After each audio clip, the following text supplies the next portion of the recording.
ನಮಸ್ಕಾರ. ಸದಾನಂದ ಬಾಂಬ್ನಿ ಯೂಟ್ಯೂಬ್ ವಾಹಿನಿಗೆ ಸ್ವಾಗತ. ಬೆಳಗಾವಿಯಲ್ಲಿ ಮಟಕ ದೊಡ್ಡ ಪ್ರಮಾಣದಲ್ಲಿ ನಡೀತಾ ಇದೆ. ಕಂದರಗಲ್ಲಿಯ ಫಹೀಂ ಕೊತ್ವಾಲ್ ಅನ್ನವ ದೊಡ್ಡ ಪ್ರಮಾಣದಲ್ಲಿ ಮಟಕ ಬುಕ್ಕಿಯಾಗಿ ಬೆಳೀತಾ ಇದ್ದಾನೆ.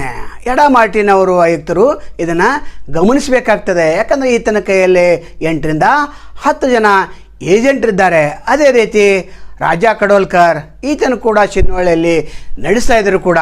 ಕರ್ನಾಟಕ ಮತ್ತು ಮಹಾರಾಷ್ಟ್ರ ಗಡಿ ಭಾಗದಲ್ಲಿ ಇದ್ದರೂ ಕೂಡ ಇಲ್ಲಿ ಬೆಳಗಾವಿಯಲ್ಲಿ 4 ರಿಂದ 5 ಜನ ಏಜೆಂಟರನ್ನು ಇಟ್ಟುಕೊಂಡು ಅಲ್ಲಿ ಕಲೆಕ್ಷನ್ ಮಾಡಿ ಕಳಿಸ್ತಾ ಇದ್ದಾನೆ. ಹಿಂದೆ ವಡಗಾವಿ ಪೊಲೀಸರು ಅಲ್ಲಿ ಚೆಕ್ ಪೋಸ್ಟನ್ನು ನಿರ್ಮಾಣ ಮಾಡಿದರು.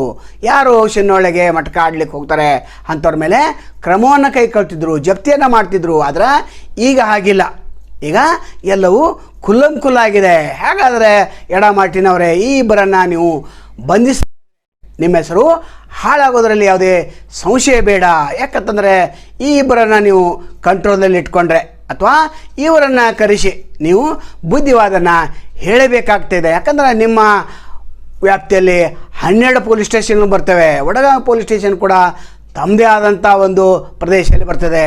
ನಂತರ ರಾಜಾ ಕಡೋಲ್ಕರ್ ಏನು ಮಟಕವನ್ನು ಕಲೆಕ್ಷನ್ ಮಾಡ್ತಾಯಿದ್ದಾರೆ ಅದು ಕೂಡ ನಿಮ್ಮ ವ್ಯಾಪ್ತಿಯಲ್ಲೇ ಬರ್ತದೆ. ಕೇವಲ ಚಿನ್ನವಳ್ಳಿಯಲ್ಲಿ ಇದ್ದರೆ ಅದನ್ನು ನಮ್ಮ ವ್ಯಾಪ್ತಿಯಲ್ಲಿ ಬರೋದಿಲ್ಲ ಅಂತ ಹೇಳಲಿಕ್ಕೆ ಬರೋದೇ ಇಲ್ಲ.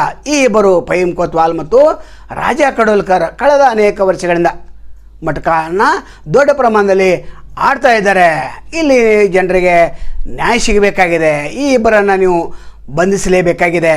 ಯಾಕಂತಂದರೆ ಇವರಿಬ್ಬರು ಏನೇನು ಮಾಡ್ತಾಯಿದ್ದಾರೆ ಅದರ ಮೇಲೆ ನೀವು ನಿಗಾ ಇಡ್ತಿಲ್ಲ. ಕೇವಲ ರೌಡಿ ಶೀಟರ್ ಪೇಡ ಮಾಡಿದರೆ ಸಾಲದು, ಇವ್ರ ಮೇಲೆ ನಿಗಾ ಇಡಬೇಕಾಗ್ತದೆ. ಪೊಲೀಸರು ಕೂಡ ನೀವು ನೇಮಿಸಬೇಕಾಗ್ತದೆ. ಯಾಕಂದರೆ ಒಬ್ಬ ರೌಡಿ ಶೀಟರ್ ಆಗಲಿಕ್ಕೆ ಏನೇನು ಕಾರಣಗಳಿವೆ ಅನ್ನೋದನ್ನು ಈ ಇಬ್ಬರನ್ನು ನೀವು ನೋಡಿದರೆ ಎಲ್ಲವೂ ಫಿಟ್ ಆಗ್ತಾರೆ. ನಂತರ ಇವು ಇಬ್ಬರನ್ನು ಗಡಿಪಾರು ಮಾಡುವಂಥ ಒಂದು ಲಿಸ್ಟನ್ನು ನೀವು ಎ ಸಿ ಅವ್ರಿಗೆ ಕಳಿಸ್ಬೇಕು, ಎ ಸಿ ಅವರು ಡಿ ಸಿ ಅವ್ರಿಗೆ ಕಳಿಸ್ಬೇಕು. ಯಾಕಂತಾರೆ ಇವ್ರ ಲಿಸ್ಟ್ ಗಡಿಪಾರ ಲಿಸ್ಟಲ್ಲಿ ಇಲ್ಲವೇ ಇಲ್ಲ. ಈ ಬಗ್ಗೆ ನೀವು ವಿಚಾರ ಮಾಡಬೇಕಾಗ್ತದೆ. ಯಾಕಂದರೆ ಬೆಳಗಾವಿ ನಗರದಲ್ಲಿ ಈ ಇಬ್ಬರನ್ನು ನೀವು ಬಂಧಿಸೋದ್ರೆ ಬೆಳಗಾವಿ ನಗರ ಪೊಲೀಸ್ ಆಯುಕ್ತರು ಏನು ಮಾಡ್ತಾ ಇದ್ದಾರೆ, ಯಾವ ರೀತಿ ಕ್ರಮ ಕೈಗೊಳ್ತಾ ಇದ್ದಾರೆ ಅನ್ನೋಂಥ ಪ್ರಶ್ನೆ ಬಂದೇ ಬರ್ತದೆ. ಹೇಳೋದನ್ನು ಹೇಳಿದ್ದೇವೆ, ಮಾಡೋದು ಬಿಡೋದು ನಿಮಗೆ ಬಿಟ್ಟು ವಿಚಾರ. ಯಾಕಂದರೆ ಜಗದೀಶ್ ಶೆಟ್ಟರ್ ಮೇಲಿನ ಮೇಲೆ ಹೇಳ್ತಾ ಇದ್ದಾರೆ ಕಾನೂನು ಸುವ್ಯವಸ್ಥೆ ಹಾಳಾಗ್ತದೆ. ಅಭಯ ಪಾಟೀಲ್ ಕೂಡ ಮೇಲಿನ ಮೇಲೆ ತಮ್ಮ ಭಾಷೆಯಲ್ಲಿ ಸಾರ್ವಜನಿಕವಾಗಿ ನೇರವಾಗಿ ಪೊಲೀಸರನ್ನು ಟಾರ್ಗೆಟ್ ಮಾಡ್ತಾ ಇದ್ದಾರೆ. ಕಾನೂನು ಸುವ್ಯವಸ್ಥೆ ಹದಗೆಟ್ಟು ಅಂತ ಹೇಳ್ತಾ ಇದ್ದಾರೆ. ನೀವು ಇದನ್ನು ಗಮನಿಸಬೇಕು. ನಾಳೆ ಮತ್ತೊಂದು ತಮ್ಮನ್ನು ಭೇಟಿ ಆಗ್ತೇವೆ. ಅಲ್ಲಿವರೆಗೆ ಎಲ್ಲಿ ಶುಭಾಗಲಿ. ನಮಸ್ಕಾರ.